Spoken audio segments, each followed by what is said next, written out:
তোমরা অনেকেই আমাকে জিজ্ঞাসা করো দাদা শুধু পাঞ্জাবি নিতে পারবো কিনা। হ্যাঁ, অবশ্যই ধুতি ছাড়াও শুধু পাঞ্জাবি নিতে পারো। আজকে যে ভিডিওটা করা হচ্ছে এটা শুধুমাত্র তোমাদের জন্য। আমাদের যেগুলো অলরেডি শিপ হয়ে যাবে, আজকে প্রত্যেকটা প্রোডাক্ট আজকে শিপ হবে। আমরা বক্সিং করে দেই না, কারণ বক্সিং করলে কাস্টমারদের চার্জেস অনেক বেশি হয়ে যায়, কোরিয়ারের চার্জেস, তার জন্য বক্সিং দেই না। বাট খুব সুন্দরভাবে র্যাপ করে আমরা পাঠাবো। এই হচ্ছে পাঞ্জাবি, তার সাথে একটা ধুতি। ওকে, নেক্সট অর্ডারে আমাদের আছে হচ্ছে এই যে দুটো ধুতি। এটা কিন্তু ইউএস এর অর্ডার এবং এটা কলকাতায় শিপমেন্ট হবে, তারপর এটা ইউএসএ যাবে। ওকে, এটা একটা পাঞ্জাবি আছে, এটার ভিডিও তোমাদের সাথে শেয়ার করব রিলসে। দেন আরেকটা প্রোডাক্ট যেটা, এটা হচ্ছে খুব সুন্দর একটা নিউ কম্বিনেশন।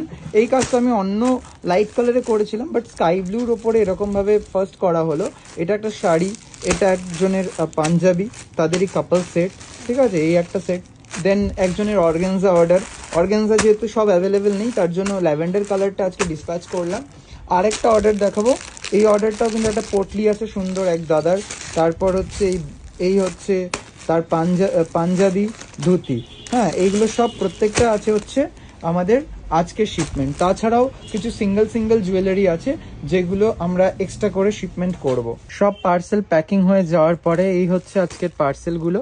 আর এই পার্সেলে কিন্তু আমরা প্রত্যেকের নাম সব সুন্দরভাবে লিখে আমরা এভাবে করে পার্সেলগুলো পাঠাই, এবং নামগুলো আমরা একটু হাইড করে রাখছি। তো এই হচ্ছে আমাদের কাস্টমারের অর্ডার। এবং যারা ভাবো যে কিভাবে দাদা প্যাকিং করে পাঠাও, কিরকম হবে না হবে, তো প্রত্যেকটা প্যাকেজিং খুব সুন্দরভাবে হয়। এখানে যেমন একটা পোটলিকে সুন্দরভাবে প্যাকিং করা হয়েছে, এরকম এই ক্লথস আইটেমগুলো এভাবে করে প্যাকিং করা হচ্ছে। এবং এখানে কিন্তু আমাদের ইন্ডিয়া এবং ইন্ডিয়ার বাইরেরও পার্সেল আছে। সো এটা হচ্ছে আমাদের আজকের আপডেট।